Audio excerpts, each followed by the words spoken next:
Great to have you on Transfer Talk. There's been a lot of talk about Bruno Guimarães in the last 24 hours. Lyon denying reports of an agreement with Newcastle. What are you hearing in Brazil? That there are two stumbling blocks at the moment. One is the terms of payments. That would still have to be finalised. But the big one is, what does he want? What does the player want? Would he be happy to trade near the top of the league in France and European football for bottom of the table or near the bottom of the table in the Premier League? Now, it's probably to Newcastle's advantage that at the moment Bruno Guimarães is with the Brazil team. They play tonight in Ecuador, because there's no real way that Brazilians can know what a big club Newcastle really are. And they're giants, but they're kind of sleeping giants.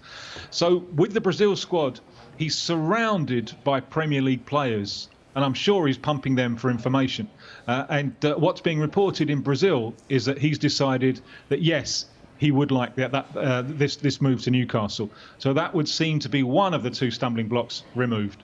Hey, Tim, well, if he does get that move, then how well would he fit in the Premier League? I think there are many more pluses than minuses with him. First point, big character. You know, as one of those people, I think, if you're in trouble at the wrong end of the table and you look around the dressing room before the game and you've got him with you, that's good news. Big character, steps up, not afraid of it. And that's one thing that Newcastle need. He's also very versatile, really good engine, very, very competitive. The minus is, well, it's a lot of money, but that's probably not Newcastle's biggest problem at the moment. Also, you wonder if, for a really top-class midfielder, you wonder if he moves the ball quick enough. He's had problems with that under pressure, but he's developing, he's ambitious, and he's intelligent, and I think he's got a lot to offer. Tim, Spurs fans need some potential positive news. They're getting frustrated at the lack of business. We're reporting that the club are interested, of course, in Luis Diaz, who is, of course, a Porto player at this moment in time. What sort of player is he, and would he fit into Antonio Conte's style of play? Well, he's very eye-catching. He's not quite as eye-catching as your medallion, JD, but we can't have everything. Oh, I've missed you, Tim. He's a winger, usually left winger, cutting in onto his stronger right foot, and he's got a goal in him. I suppose this is the way that Tottenham like to do business. You know, sniff around right as the window is closing and come in with cheaper offers than the club would really ideally like to accept. But, you know, the window's closing, we're going to give you that, are you going to take it? My surprise with this deal is, although he's a very fine player, if you look at the Tottenham lineup at the moment and you're going to spend that amount of money, is that the area of the team that really needs strengthening? Because he would be a player, and I can't imagine him as a wing-back. I know Conte loves his wing-backs, and we all know the Victor Moses story and so on, but, you know, and he could play there, I suppose, but I don't think he's really got any track record of that. He's a player for the front three. And as a player who operates from the left going into the right, and that's Son's position. You know, that's not a position that you urgently need to reinforce. So I'm a little bit surprised by that. There also could be progress with Diego Carlos, the Brazilian centre-back at Sevilla, who was linked with Newcastle. And there was a lot of money on the table for that. Maybe there could be a similar kind of move from Tottenham with the window closing. Well, how much do you want to accept? With perhaps Giovanni Lo Celso, who did very, very, very well at the other side of the city there with Betis, perhaps him going in the opposite direction.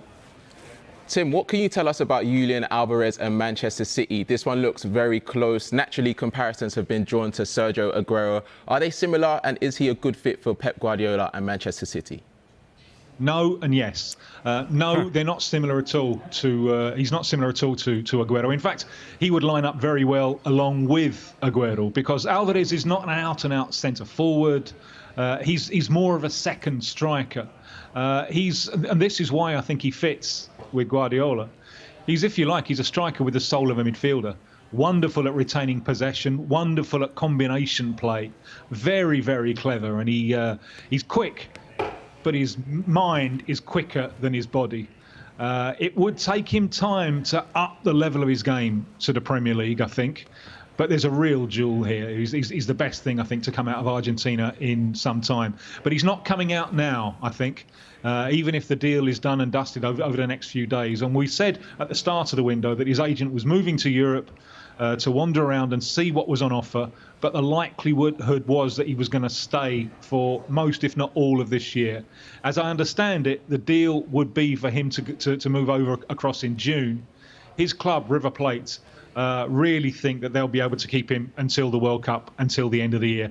So it's one for City to get excited about, but not yet. OK, that's quite interesting. Could we see a revolving door with defensive midfielders at Aston Villa? Steven Gerrard wants Juventus' Rodrigo Bentancur, but what does that mean for Douglas Luiz? Well, I think the driver here is Arsenal. And Arsenal have spent all window looking around for Brazilian midfielders to come in. The loan with Arthur at Juventus is still a possibility. And Douglas Luiz is a player that Edu at Arsenal will know well. And if they bring him in, then there's a hole there for Villa, and Villa may fill that with Rodrigo Bentancur, lanky Uruguayan, came through Argentina, came through Boca Juniors before moving across. In comparison with Douglas Luiz, Bentancur is less dynamic. Reminds me a little bit of Lucho Gonzalez, the Argentine who played with great distinction in Portugal and France. Lanky, looks a little bit languid, very versatile, can dictate the rhythm of play from deep. And a player who perhaps needs a move. Perhaps he hasn't quite developed at Juventus as people had hoped.